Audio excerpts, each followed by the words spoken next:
예수님이 하나님께 기도하셨을 때 예수님의 기도에 독특한 점이 있습니다. 그것은 하나님을 아버지라고 불렀다라는 점입니다.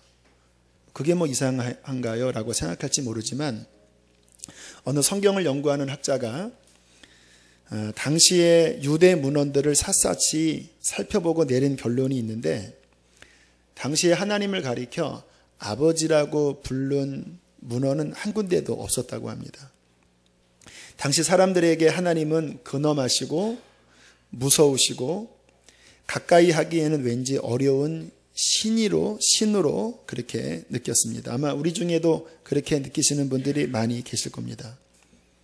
그래서 유대인들이 기도할 때도 왠지 마음이 편치 않고 하나님이 기도를 들어주지 않으실 것 같은, 너무 거리가 머니까 그러한 느낌을 많이 가졌던 것 같아요. 그래서 하나님을 아버지라고 부르는 것은 상상조차 못했고, 어떤 유대인들은 주님께서 하나님을 너무나 편안하게 아버지라고 하니까 굉장히 불쾌히 여기면서 그것을 가지고 딴지를 걸은 적도 있었습니다. 그러나 주님은 개의치 않으시고 기도하실 때 거의 항상 하나님을 친근하게 아버지여 라고 부르며 기도하셨습니다. 굉장히 독특한 면으로 우리가 볼 수 있습니다. 십자가를 앞두시고 겟세마네 밤새 기도하시던 겟세마네 기도 아시죠? 그 고통 가운데 주님이 하셨던 기도문을 보면 마가복음 14장 36절에 이렇게 말씀하고 있습니다. 아빠 아버지요. 하나님을 그 고통 가운데서도 정말 친근하게 아빠라고 부르고 있습니다. 아버지께는 모든 것이 가능하오니 이 잔을 내게서 옮기시옵소서. 그러나 나의 원대로 마시옵고 아버지의 원대로 하옵소서. 예수님에게 있어서 하나님은 언제나 격이 없이 친근하게 다가가서 대화하는 사랑의 아버지셨습니다.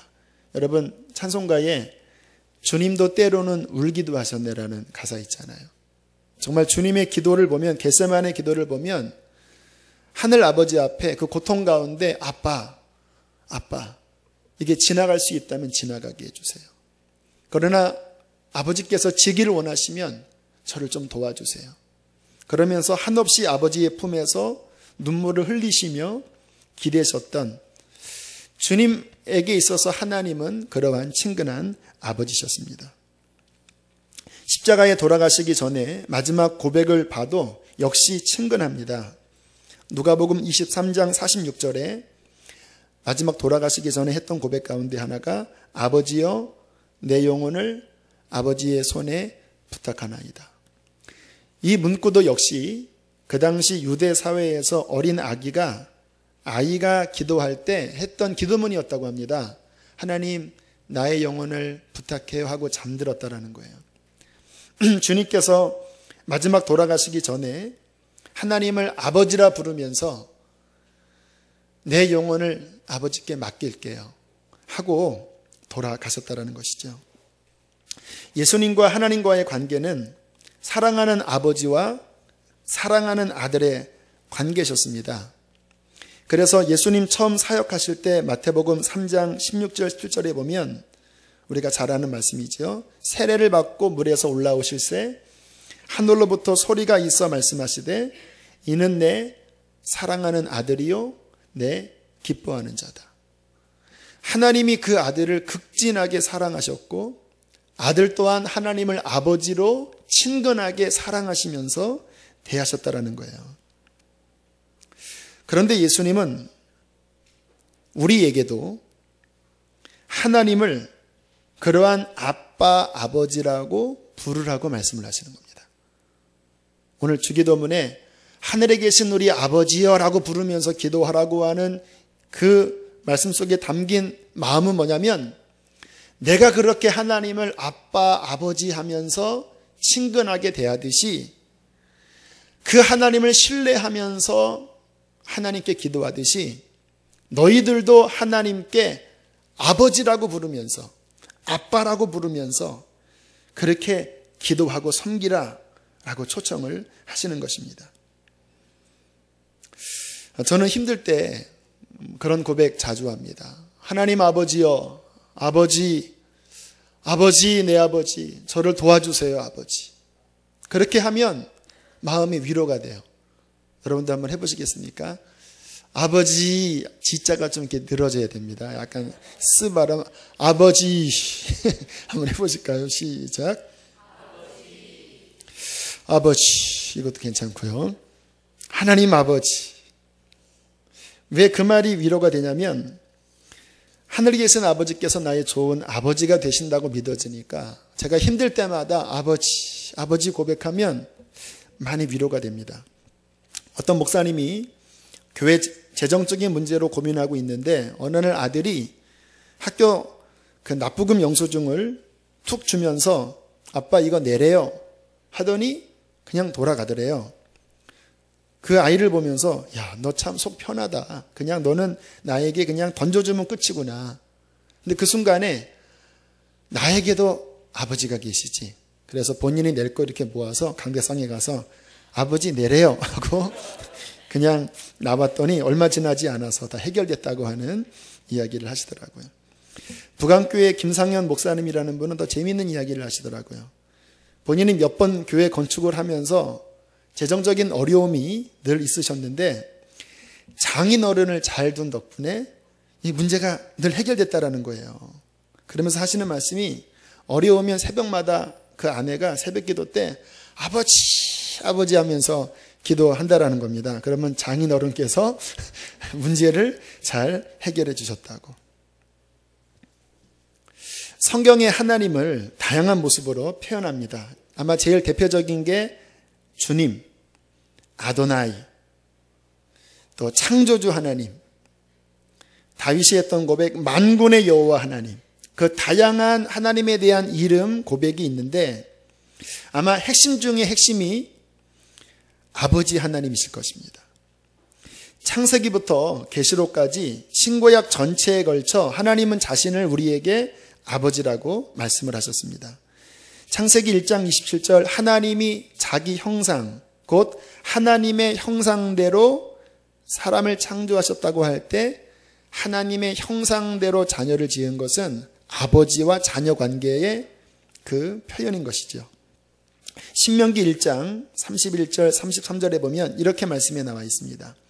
이스라엘 백성들에게 하시는 말씀인데 광야에서도 너희가 당하였거니와 사람이 자기의 아들을 안는 것 같이 너희의 하나님 여호와께서 너희가 걸어온 길에서 너희를 안으사 이곳까지 이르게 하셨느니라. 그 광야의 험난한 길을 주님께서는 말씀하시기를 아버지가 아들을 안음과 같이 이 험난한 행로를 하나님 아버지가 너희를 안으사 40년을 이끌어 오셨다라고 말씀을 하세요. 그러면서 33절에 보면 그는 너희보다 먼저 그 길을 가시며 광야에서 장막 칠 곳을 찾으시고 밤에는 불로 낮에는 구름으로 너희의 갈 길을 지시하신 자이시니라. 어떤 모습입니까? 돌보시는 아버지. 여러분, 아버지가 그 자녀들 모든 미래를 준비하잖아요. 얘에게 어떠한 곳을 인도할까? 이 아이에게 어떤 것을 내가 양육할까? 그처럼 하늘 아버지께서 돌보시는 그 사랑으로 이스라엘을 인도하셨다고 말씀을 하십니다. 우리는 고난당할 때 우리 자신 스스로 걸어왔다고 그렇게 생각을 해요. 그러나 그렇지 않습니다. 하나님 아버지는 위험하실수록 눈에 보이지 않지만 우리를 안으셔서 그 길을 지나가게 하시는 것입니다. 어떤 사모님이 남편 돌아가시고 하나님 나 어떡해요? 하나님 왜 그러셨어요? 하나님 어디 계셔요? 하나님이 안 느껴지시더래요. 그전에는 그렇게 기도하면 응답이 빨리 왔는데 남편 사후 그 일정 기간 동안 응답도 없고 뭐 해석도 안 되고 그렇게 하나님 앞에 안타깝게 기도하던 어느 날 주님의 음성이 들리는데 하나님께서 자신을 이렇게 안고 계시다가 살짝 내려놓은 듯한 느낌이 들면서 그렇게 말씀을 하시더랍니다. 이제 너 걸어갈 수 있겠니? 네가 도저히 이 길을 혼자 걸어갈 수 없어서 지금까지 내가 안고 왔다. 이렇게 말씀을 하시더래요. 본인은 하나님이 안 느껴졌는데 왜 나에게 이러한 고난을 주시냐고 원망했던 그 기간 혼자 걸어온 것이 아니라 하나님 아버지께서 마치 힘든 아이를 업듯이 그렇게 안고 오셨다는 것입니다. 아마 지금 이 가운데 어떤 분들도 여러분이 도저히 걸어갈 수 없어서 하늘 아버지가 안고 가고 계시는 분이 계실 것입니다. 저는 말씀 묵상하면서 저 자신에게도 그러한 생각이 들더라고요. 지금 하늘 아버지가 나를 안고 이 목회의 길을 가고 계시는구나. 여러분, 목사님이 목회를 어떤 마음으로 하실까 생각할지 모르지만 쉽지 않습니다. 제 힘으로는 강단에 1분도 설 수가 없습니다. 제 힘으로는 이 일들을 감당할 수 없어요. 그래서 때로는 막 두렵기도 하고 때로는 눌려요. 그러나 그럴 때마다 주님께서 위로하시고 또 말씀하시고 제가 말씀 묵상하면서 느꼈습니다. 하나님이 지금 나를 안고 가고 계시는구나. 주님은 말씀하십니다. 사람이 자기의 아들을 안는 것 같이 너희 하나님 여호와께서 너희가 걸어온 길에서 너희를 안으사 이곳까지 이르게 하셨느니라. 하나님은 우리를 안고 가시는 우리의 아버지이십니다. 성경을 보면요, 하나님의 마음이 느껴지는데 아까 말씀드렸듯이 하나님이 우리의 아도나이 주님으로 또 창조주로 또 만군의 여호와로 또 왕의 왕으로 다양하게 자신을 보여주시지만 무엇보다 하나님이 우리에게 보여주기를 원하시는 하나님의 면은 아버지로서의 하나님을 보여주기를 굉장히 갈망하고 계세요. 왜냐하면 우리 본성은 육신의 아버지도 좀 불편하고 하나님도 아버지라고 하기에는 좀 뭔가 편하지가 않아요. 제가 지난번에 한번 이야기를 드렸죠. 카자흐스탄에서 선교하시는 선교사님이 어느 날 기도할 때 카자흐말로 그 메능이라는 말이 나예라는 뜻이고 쿠다임이 하나님, 아켐이 아버지, 동서고금 막론하고 아버지가 아빠, 아바, 아부 이런 말이 많은데 카자흐말은 아켐이라고 해요. 기도하다가 카자흐말로 메능 쿠다임, 나의 하나님, 메능 아켐, 나의 아버지 하는데 갑자기 성령의 감동이 임하면서 막 눈물이 쏟아지는 거예요. 그래서 그 기도 시간 내내 메능 쿠다임, 나의 하나님, 메능 아켐, 나의 아버지 막 이것만 부르다가 그냥 기도가 끝났다라는 거예요. 그러면서 돌아오면서 내가 왜 울었지? 그 간단한 말 속에 내가 왜 울었지?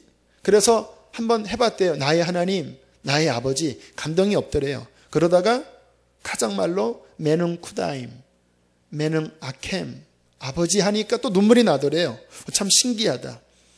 며칠 뒤에 마음속에 깨달아지기를 아하, 하나님의 마음이구나. 하나님이 이 백성들로부터 나의 아버지라고 하는 음성을 듣기를 원하시는구나. 그 카자기 알라심이 있거든요. 이 이슬람의 알라시는 두려움의 신입니다. 그런데 그러한 두려움의 신, 아무런 인격적 관계가 없는 신이 아니라 용서하시는 아버지, 인자한 아버지, 한 사람 한 사람과 인격적으로 만나주시는 그 하나님 아버지라고 불려지기를 하나님이 갈망하시기 때문에 기도하다가 이 성령의 감동을 주셨구나. 정확한 깨달음입니다. 이 동일한 마음을 하나님은 우리에게도 갖고 계십니다. 성경에 하나님께서는 많은 부분에서 자신이 아버지라는 것을 보여주시기 위해서 자신을 계시하시고 말씀을 하셨어요. 신약 성경에서는 더 정확하게 말씀을 하십니다.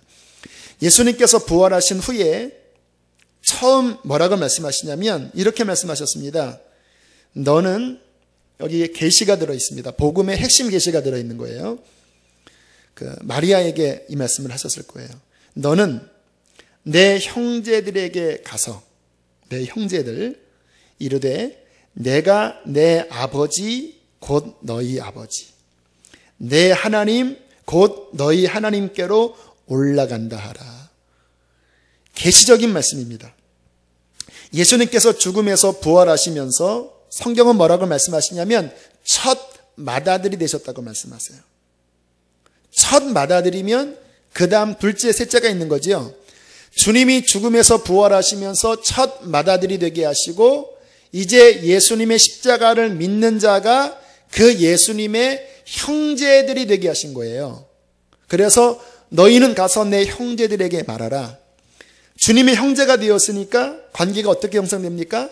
이제 내 아버지, 예수님이 그 하나님 아버지를 그렇게 친근하게 대하고 가까이 대하고 사랑하고 했던 예수님과 하늘아버지의 관계와 똑같이 나를 믿는 나의 형제인 너희들은 내 아버지 곧 너희의 아버지, 내 하나님 곧 너희의 하나님 그분께로 올라간다 하라. 여러분, 복음의 비밀은 뭐냐면요, 단순히 우리가 지옥에서 구원받았다라고 하는 것에 멈춘 것이 아니라 관계를 보여줍니다.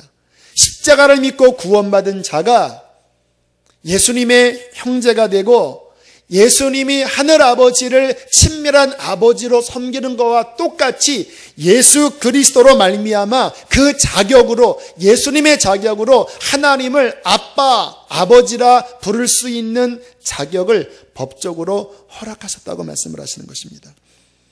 그래서 성경은 또 이렇게 말씀하시죠. 갈라디아서 4장 6절, 너희가 아들이므로 하나님이 그 아들의 영을 우리 마음 가운데 보내사 아빠 아버지라 부르게 하셨느니라. 관계를 잘 보셔야 돼요. 너희가 아들인 거로, 예수님과 똑같은 아들인 거로, 예수님 안에 있었던 그 아들의 영을 너희 마음 가운데로 보내사 예수님의 자격으로 성령께서 하나님을 아빠 아버지라, 주님이 그 십자가 밑에서 아빠 아버지라고 불렀던 것처럼 성령께서 아빠 아버지라 부르게 하시느니라.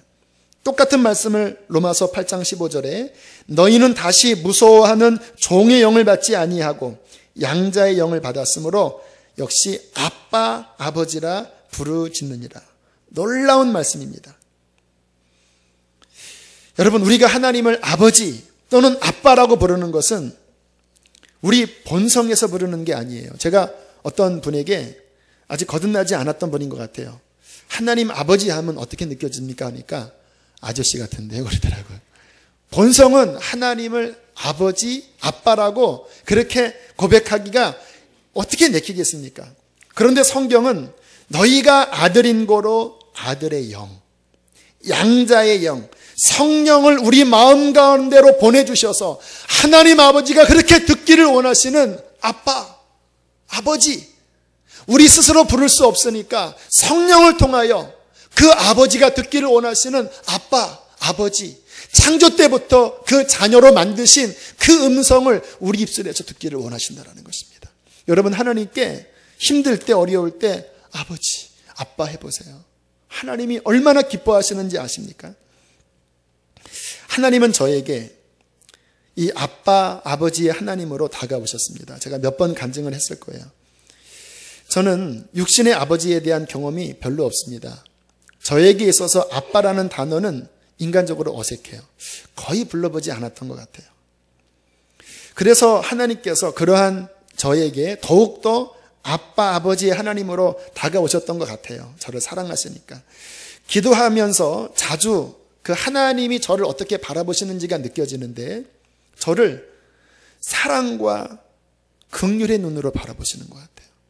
제 유년 시절, 그때 주님을 믿지 않았지만 주님이 저를 바라보시는 눈길을 언젠가 한번 보여준 적이 있는데 한없이 불쌍한 마음으로 한없는 사랑을 가지고 아빠, 아버지의 모습으로 저를 보고 계시더라고요. 제가 20살 때 성령의 충만함을 받고 차 안에서 우리 마음 여행하자 하면서 제 마음에 있는 상처 하나하나를 드러내고 고쳐주셨다고 간증을 했잖아요. 왜 그때 그러셨을까 생각을 해보니까 하늘 아버지께서 저를 바라보실 때 제가 그때 많이 아파하고 있었던 거예요. 저는 잘 몰랐지만. 그러니까 하늘 아버지께서 좀 치료를 해 주셔야 되니까 차 안에서 우리 여행하자 하면서 제 마음 하나하나를 만지셨습니다. 하나님은 지금도 저를 그 사랑과 긍휼로 바라보시면서 대하고 계십니다. 제가 신앙생활을 해오면서 하나님을 만났지만 제가 넘어진 간증을 하면 여러분은 아마 못 들으실 겁니다. 같은 죄를 가지고 얼마나 많이 넘어졌는지.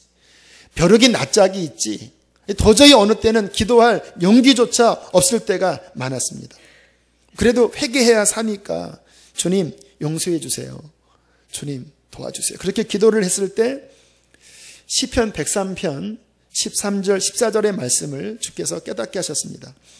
아비가 자식을 긍휼히 여김같이 여호와께서는 자기를 경외하는 자를 긍휼히 여기시나니 이는 그가 우리의 체질을 아시며 우리가 진토임을 기억하심이로다. 아비가 자식을 불쌍히 여기는 것처럼 대하신다고 말씀을 하시는 거예요. 여러분 자녀가 이렇게 방황해도 돌아오면 이 부모의 마음은 여러분 아시잖아요. 저가 우리의 체질을 아시며 어떻게 지어졌는지 어떠한 연약함이 있는지 어떻게 커왔는지를 하늘 아버지께서는 나보다 더 잘 아신다라는 거예요. 그래서 불쌍히 여기십니다. 그리고는 저를 또 용서하시고 또 용서하시면서 품으셨는데 저에게 하나님에 대한 기억은 언제나 좋으신 아버지이십니다. 어떤 때는 힘들고 어려울 때 요즘도 그러세요. 주님이 내가 너와 함께 할게. 내가 너와 함께 할게. 이 말씀을 자주 해주시고요. 언젠가는 막 이렇게 마음이 힘들어서 울고 있는데 주님께서 갑자기 제 마음속에 오늘 내가 선물 줄게 이런 음성이 들리는 거예요. 이게 뭐지? 내 생각이겠지. 설마 하나님이 뭐 이런 음성은 뭐 들려주지 않을 거야. 근데 그날 저녁 우리 누님이 저에게 갑자기 나가자고 하더니 큰 전축을 하나 사주시는 거예요. 그때 갑자기 마음속에서 이게 나의 선물이야. 그렇게 말씀하시는 음성을 들으면서 얼마나 놀랐는지 모릅니다. 아마 이러한 간증 들으면 어떤 분은 뭐 이상하게 들을 수도 있을 거예요. 그러나 그분과 저만 아는 사랑 이야기입니다. 하나님은 저에게 좋으신 아빠, 아버지로 다가오셨는데 몇 년 전에 이것을 주님이 깨닫게 하시면서 얼마나 제가 울었는지 몰라요. 하나님은 저에게 아빠, 아버지로 다가오셨군요. 여러분, 하나님은 좋으신 아버지이십니다. 하나님은 우리가 이것을 알기를 원하세요. 보통 육신의 아버지가 좀 엄격하고 무서운 분이면 하나님 아버지라고 할 때 육신의 아버지에 대한 선입견 때문에 거북스러운 분이 많다고 그래요. 저는 아버지에 대한 경험이 좀 부재하기 때문에 뭐 이것도 저것도 아니에요. 그래서 그 빈자리에 아버지의 사랑이 쉽게 다가오기는 했는데 아버지에 대한 상처가 많은 분들은 이 아버지 하나님이 되게 거북스럽다고 그래요. 이것을 바꾸셔야 합니다. 성경에서 말씀하시는 하나님은 자비로우시고 은혜로우시고 노하기를 더디하시고 인자와 진실이 많으신 십자가에서 그 사랑을 보여주신 사랑의 하늘 아버지이신 것입니다. 주님께서 십자가를 지시면서 우리에게 보여주기를 갈망하는 그 하나님의 성품이 그 자식을 희생하면서까지 우리를 살리기를 원하시는 그 아빠 아버지의 사랑을 우리에게 보여주기를 원하시는 것입니다. 성령께서 이 말씀을 통하여 더욱더 깊이 깨닫게 하시기를 축복합니다. 그렇다면 이 아빠 아버지라는 의미가 무엇일까? 좀 더 깊이 살펴보기를 원하는데요. 특히 아빠를 보면 분명히 성경에 이 아빠라는 말을 몇 번 우리에게 가르쳐 주셨거든요. 그런데 하나님을 아버지라고 부르는 것도 쉽지 않은데 이 아빠라고 하는 건 좀 어색하잖아요. 그러나 성경의 단어 하나하나에는 계시적인 하나님의 마음이 담겨져 있습니다. 먼저 이 아빠라는 단어는요, 친근함을 의미합니다. 친근함. 하나님께 다가올 때 아빠라고 부르는 것은 뭐냐면 어려워하지 말고 친근하게 다가오라는 거예요. 어린아이가 언제나 아빠에게 아빠 하고 달려가잖아요. 아버지는 좀 이렇게 잘 못해요. 그러나 어릴 때 아빠는 그냥 아빠 하고 달려가는 거예요. 또는 아이가 힘들고 속상할 때 엄마나 아빠 품에 안겨서 그냥 울 때 위로받잖아요. 아이가 울 때는 울어야 되거든요. 그냥 그 품에서 흑흑흑 대면서 이렇게 울 때 그냥 마음 편안하게 그 엄마 아빠 품에 자신의 힘든 것을 아뢰일 수 있는 그 친밀함을 이야기하는 거예요. 안산에서 청년 사역을 했을 때 한 청년에게 세례를 주게 되었습니다. 그 청년과 아마 세례 문답을 했던 것으로 기억나는데 그렇게 질문을 해오더라고요. 목사님, 하나님께 그냥 마음에 있는 것 그대로 이야기해도 돼요? 제가 이렇게 대답을 했습니다. 그럼 오히려 우리 하나님은 솔직하게 기도하는 거 좋아하셔. 힘들면 힘들다, 아프면 아프다, 괴로우면 괴롭다. 그렇게 마음을 토할 때 하나님을 만날 수 있는 거야. 그리고 그 주에 세례를 받을 때 이 친구가 저에게 그런 이야기를 해줬습니다. 목사님, 정말 내 마음 그대로를 이야기하니까 너무 좋았어요. 저 하나님 만난 것 같아요. 목사님 말씀대로 기도를 하는데 그렇게 제 마음 상한 게 풀어지면서 하나님을 만난 것 같아요. 너무 좋았어요. 한 달 전에 페이스북 이렇게 하다가 그 친구가 미국에 있더라고요. 그래서 잘 지내니 그랬더니 벌써 한 7년, 8년 지났는데 또 그 말을 하더라고요. 목사님, 저 그때 하나님을 만났어요. 언제입니까? 아버지 하면서. 내 마음 그대로를 토하면서 친근하게 아빠에게 다가갈 때 그때 하나님을 만났다라는 것입니다. 에베소서 3장 12절에 그 하나님의 마음을 이렇게 말씀하십니다. 우리가 예수 안에서 예수를 믿음으로 말미암아 담대함과 하나님께 당당히 나아감을 얻느니라. 아빠에게 예수를 통하여 예수의 자격으로 담대함과 당당함으로 넘어졌어도 그 아빠에게 당당히 다가가서 힘들어도 그 아빠에게 당당히 나아가서 그분을 만나기를 원하시는 것, 사랑하시는, 우리를 사랑하시는 하나님의 마음인 것입니다. 성경에는요, 하나님이 우리와 함께 하기를 얼마나 원하시는지 그냥 성경을 보면 러브레터예요. 하나님의 이름이 임마누엘이잖아요. 그 뜻은 무엇입니까? 우리와 함께 함이라. God is with us. 우리와 함께 하신다. 그 하나님의 이름을 이 땅에 표현한 것이 예수 그리스도. 아들을 낳으리니 그 이름을 임마누엘이라 하라. 우리와 함께 하시는 예수님. 그리고 그분이 가신 다음에는 그냥 가셨습니까? 내가 보혜사, 성령, 하늘 아버지의 영을 너희 마음 가운데로 보내서 누추한 너희의 영혼 가운데 하나님이 함께 살면서 너희를 돕게 하겠다. 하나님의 영이 우리 안에 와 계세요. 요한계시록 21장 성경의 결말이 무엇인지 아십니까? 보라, 하나님의 장막이 사람들과 함께 있음에 하나님은 그들과 함께 계시리니 그들은 하나님의 백성이 되고 하나님은 친히 그들과 함께 계셔서 그 눈의 눈물을 닦아주시고. 하나님의 마음이에요. 창세기부터 계시록까지 하나님의 마음은 친밀함, 우리와 교제하고 우리를 사랑하시고. 그러나 하나님은 거룩한 성품이 있거든요. 죄 때문에 막혀버리니까 주님께서 그 아들을 보내사 십자가로 죄를 처리하시고 그 아들의 자격으로 다시 하나님과 친밀히 교제하면서 우리가 하나님 아버지를 잃어버리니까 성령을 보내주셔서 하나님을 아빠 아버지라 부를 수 있도록 도와주시는 하나님의 사랑, 주께서 우리의 심령 가운데 비춰주시기를 축복합니다.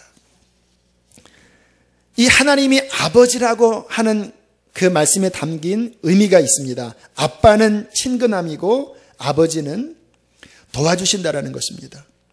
정상적인 아버지는 자식의 필요의 요청에 대하여 책임감 갖습니다. 여기 아버지, 자녀들이 뭐 필요하다고 할 때 네가 벌어서 해라.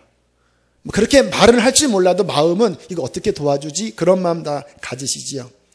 그래서 과거에 시골 부모님들이 자식 학비 내기 위하여 소 팔고 논 팔고 심지어는 노동을 하신 것은 이 아버지가 자식의 필요에 대해 응답해야 한다는 부성의 본능에서 그런 거예요. 저희 아버님도 노동하시면서 제 대학 학비를 대셨고요. 대학 입학할 때는 교통사고가 나셨습니다. 크게는 나진 않았지만 아무튼 교통사고가 나셨어요. 저한테 그러시더라고요. 야, 너는 복이 있다. 야, 내가 걱정했는데 이 보상이 나와서 너 등록금 해라. 참 너무나 감사하지요. 이게 정상적인 아버지가 갖는 자녀에 대한 돌봄의 마음이에요. 하나님의 본성입니다. 하나님은 우리가 도와달라고 할 때 우리의 필요에 대하여 무관심한 분이 아니십니다. 아버지시니까. 마태복음 7장 11절, 너희가 악한 자라도 좋은 곳으로 자식에게 줄 줄 알거든 하물며 육신의 부성도 자녀가 필요할 때 돕기를 원하는데 하물며 하늘에 계신 너희 아버지께서 구하는 자에게 좋은 곳으로 주시지 않겠느냐. 여러분, 하나님이 여러분의 기도에 대하여 아버지로서 귀를 기울이고 계십니다.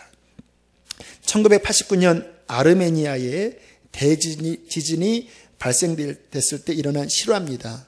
이 이야기는 하나님의 그 부성, 돕기를 원하시는 마음을 잘 표현하고 있습니다. 지진 직후 한 아버지가 아들이 다니는 학교를 향하여 뛰어갔습니다. 큰 지진이었거든요. 도착해 보니까 기가 막히게도 학교 건물이 빈대떡처럼 납작하게 다 무너져 버린 거예요. 너그리고 서 있는 아버지의 귀에 자신이 아들에게 늘 했던 약속이 들려왔습니다. 자신이 그렇게 늘 이야기를 했대요. 아들아, 무슨 일이 있든지 내가 이 아버지를 필요로 할 때는 내가 반드시 그 자리에 갈 거야. 너희 곁에 언제든지 내가 있어줄게. 너 걱정하지 마. 아버지의 눈에서 눈물이 흘러내렸다고 합니다. 눈앞의 현실은 절망적이에요. 약속을 어길 수 없지. 그래서 그 아들의 교실이라고 추정되는 건물 뒤편으로 달려갔습니다. 건물이 다 무너져 있잖아요. 그곳에 가서 그 자리를 파 내려가기 시작했다고 그래요. 아이를 찾으러 온 다른 부모들은 부질없는 짓입니다. 심지어는 경찰관과 소방관조차도 하지 말라고 만류했다고 그래요. 그런데 아버지는 아들에게 한 약속을 되뇌이고 38시간 동안 잠깐 쉰 것을 제외하고는 계속 필사적으로 팠다고 합니다. 그런데 어느 큰 돌 하나를 옮겼을 때 그 속에서 아들의 음성이 들린 거예요. 알만드, 아들의 이름이 알만드입니다. 그러자 아들이 이렇게 대답했어요. 아버지지요, 저 여기 있어요. 그리고 다음과 같은 아들의 말이 들려왔습니다. 아버지, 제가 여기 있는 아이들에게 걱정하지 말라고 했어요. 만약 우리 아버지가 살아있다면 아버지는 반드시 나를 찾아와 구해줄 거라고 말했어요. 하나의 실화지만 십자가 안에서 하나님 아버지가 똑같이 말씀하셨습니다. 너희가 죄 가운데 멸망에 있을 때 나는 너희를 버리지 않고 내 아들의 십자가를 통해서 내 아버지의 사랑으로 너희에게 다가가 나는 너를 건졌다. 로마서 8장 32절에 자기 아들을 아끼지 아니하시고 우리 모든 사람을 위하여 내주시니가 어찌 그 아들과 함께 모든 것을 우리에게 주시지 아니하시겠느냐. 하나님의 사랑이 오늘 우리에게 넓게 손을 벌리고 계십니다. 여러분, 아버지는 우리를 돕기를 원하십니다. 우리를 사랑하십니다.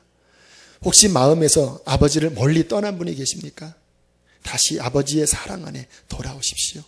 그 사랑 안에 거할 때에 하나님은 기뻐하실 것입니다. 함께 이 시간 우리 찬양하고 기도하기를 원합니다.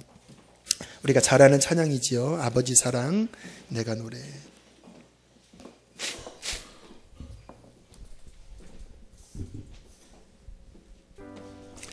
이 찬양 들을 때 아버지의 사랑이 우리 안에 더욱더 계시될 것을 믿습니다.